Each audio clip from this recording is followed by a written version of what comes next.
Próxima, voltamos com imagens ao vivo, diretamente de Brasília. Manifestantes tentaram invadir a sede da Polícia Federal em Brasília após a prisão do cacique Sererê.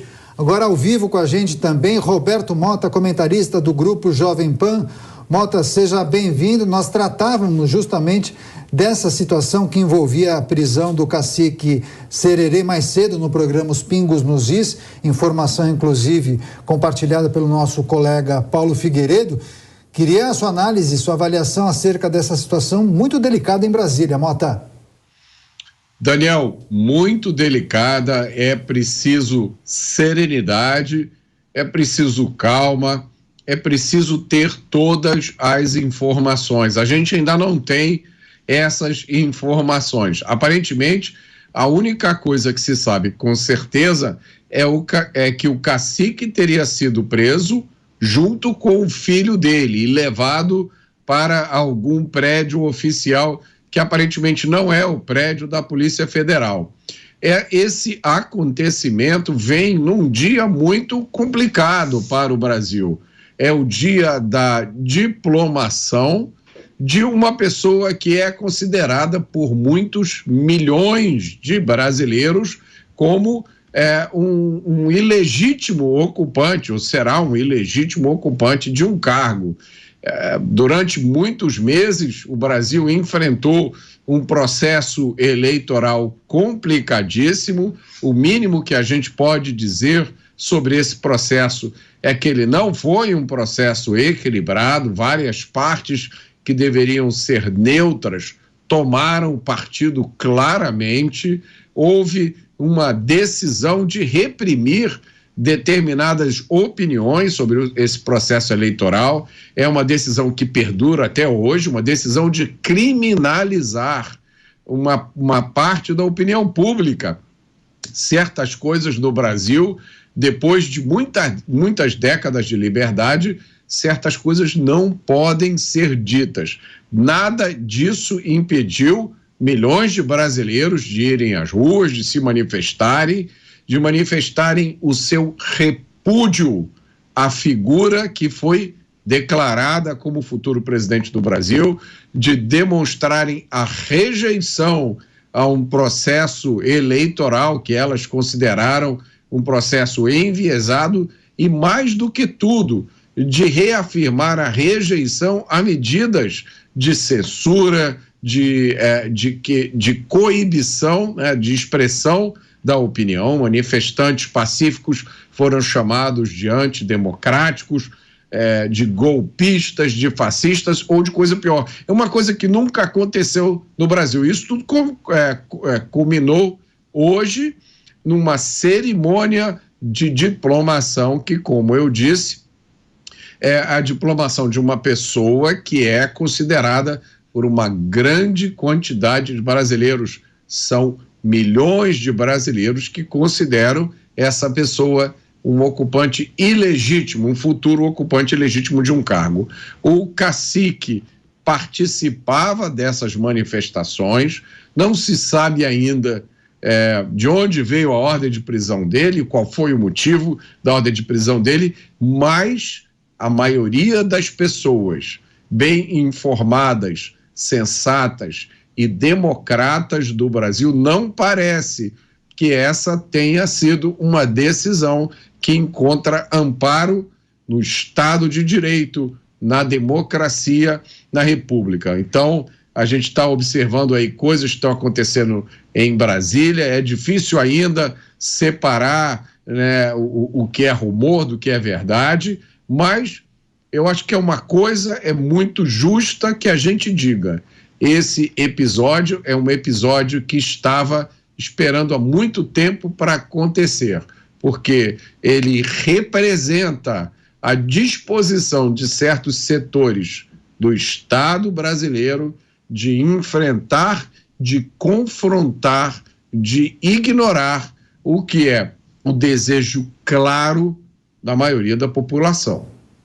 Pois é, o que a gente vê nas imagens, né, parece um verdadeiro cenário de guerra, porque são carros sendo depredados, alguns incendiados, informações preliminares Dizem que um ônibus também chegou a ser incendiado. Aí a gente observa a polícia indo confrontar estes manifestantes com bombas de efeito moral, com gás lacrimogêneo, spray de pimenta. Ou seja, uma situação muito tensa ali na Asa Norte, em frente à Polícia Federal. Este grupo de manifestantes que tentou invadir a sede da PF, revoltados com a prisão, então, do cacique Sererê. Informação que a Jovem Pan News traz ao vivo para você de última hora. Bom, a gente trouxe também a manifestação do futuro ministro da Justiça e Segurança, Flávio Dino. Ele, por meio do Twitter, disse que são inaceitáveis a depredação e a tentativa de invasão do prédio da Polícia Federal em Brasília. Ordens judiciais devem ser cumpridas pela Polícia Federal. Os que se considerarem prejudicados devem oferecer os recursos cabíveis, jamais praticar violência política. Jorge Serrão, como interpretar, então, aí esse tweet de Flávio Dino? Pois é, um tweet de fácil interpretação, se você analisar o aspecto da legalidade e da legitimidade. Essa prisão é legítima? Parece que do Brasil a história se repete como farsa. Outra vez. Não sabemos quantas vezes ela vai continuar se repetindo. Aparentemente, esse sururu com o cacique Sererê acontece porque ele gravou um vídeo dizendo que iria tomar providências diante de tudo de errado que está acontecendo. Alguém na juristocracia interpretou que aquilo era uma declaração de guerra feita pelo indígena. E aí, antes que o indígena partisse para a era da bodurnada, da pancadaria, prisão preventiva nele. Foi isso que foi aplicado. Então, agora, isso é legítimo? Isso pode ser legal, mas é legítimo? Isso contribui para a paz do processo político no Brasil? Ou a política no Brasil voltou a virar caso de polícia?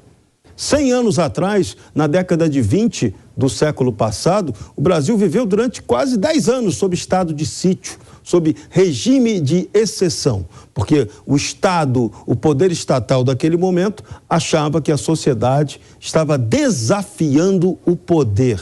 E tudo isso culminou em quê? Na Revolução de 30, que levou ao poder Getúlio Vargas. Então, o Brasil tem muito a aprender com a sua história pretérita para não repetir erros do passado hoje. Novamente, estamos repetindo erros do passado.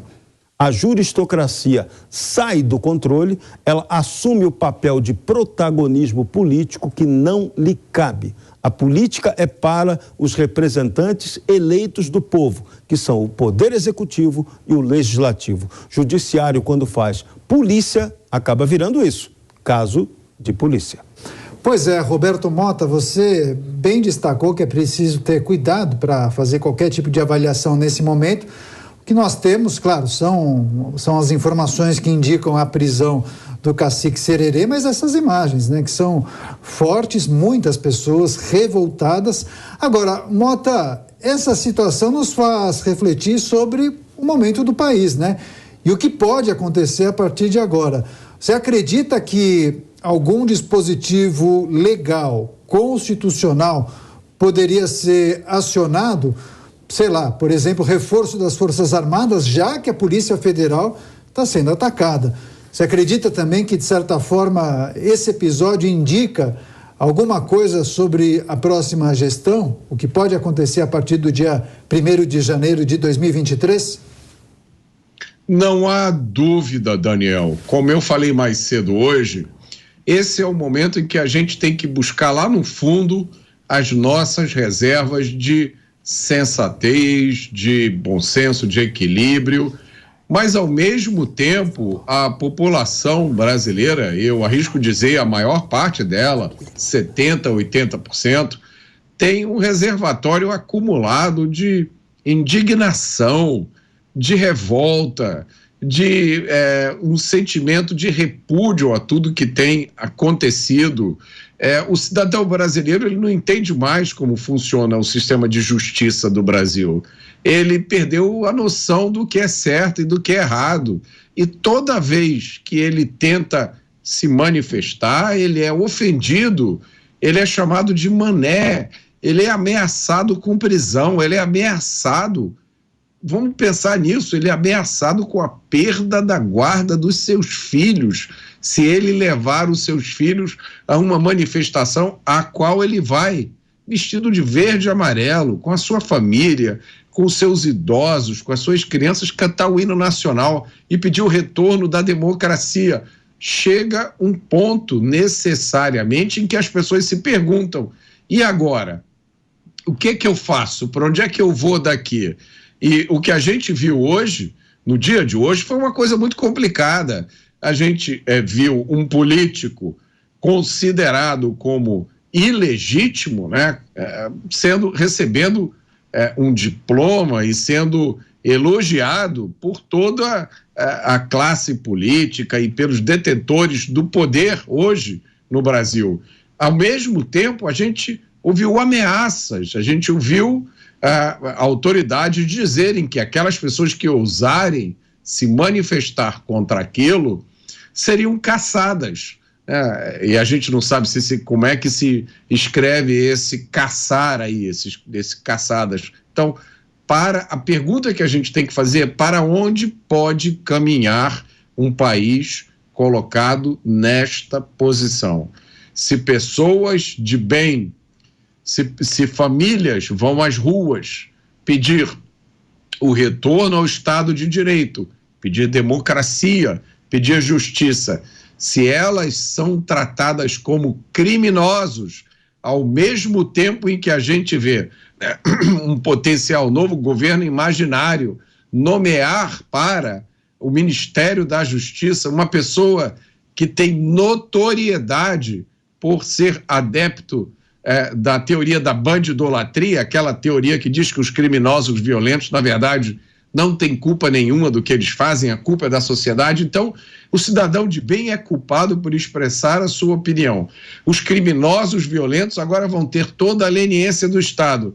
Eu acho que é justo a gente perguntar qual é a conclusão disso, né? Será que as pessoas que estão levando à frente esse projeto extremista de poder acreditam que vão conseguir fazer com que centenas de milhões de pessoas abaixem a cabeça e vão para casa aceitar ordens que, de acordo com grandes juristas nacionais, são ordens ilegais, são ordens inconstitucionais, antidemocráticas?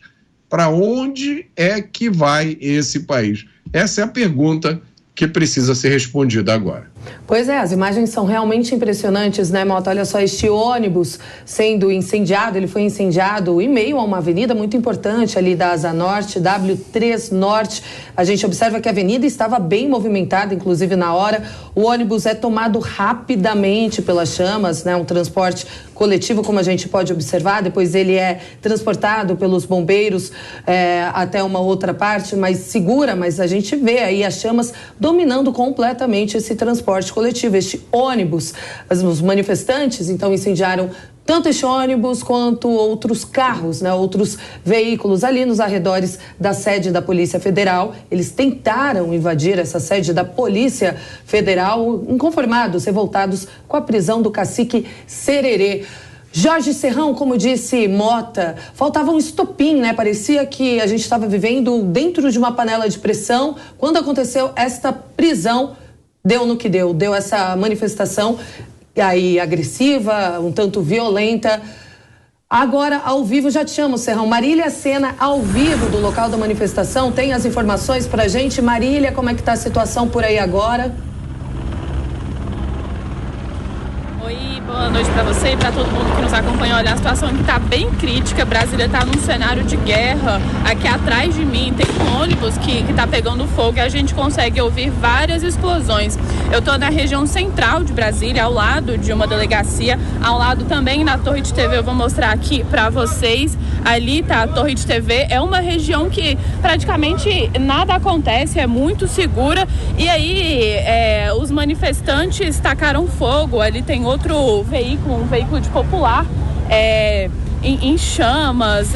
A gente consegue ver no meio dos matos botijão de gás. Olha, outra explosão, botijão de gás, bastante polícia, helicóptero, cenário que a gente não costuma ver em Brasília. Essas manifestações começaram com alguns manifestantes protestando contra o resultado das urnas eletrônicas e hoje piorou essas manifestações porque o presidente eleito, Luiz Inácio Lula da Silva, foi diplomado no TSE. A gente tem informação que também tem manifestantes em frente ao hotel que o Lula está aqui em Brasília. É um hotel bem próximo aqui dessa área. E eles estão colocando fogo no hotel, também pegou fogo.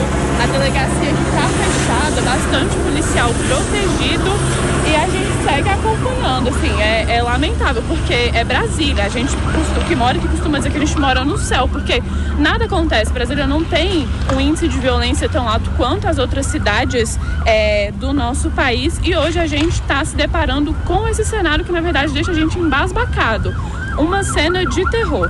Pois é, Marília, enquanto você falava no seu áudio, a gente pôde ouvir também o barulho de bombas, né? De tiros de borracha, talvez, enfim, uma cena bem chocante. E a gente continua aqui com a nossa cobertura especial sobre essa manifestação que está acontecendo em Brasília. Pois é, Brasília em colapso, situação extremamente delicada, os protestos continuam. Justamente, muitos manifestantes tentaram invadir a sede da Polícia Federal em Brasília.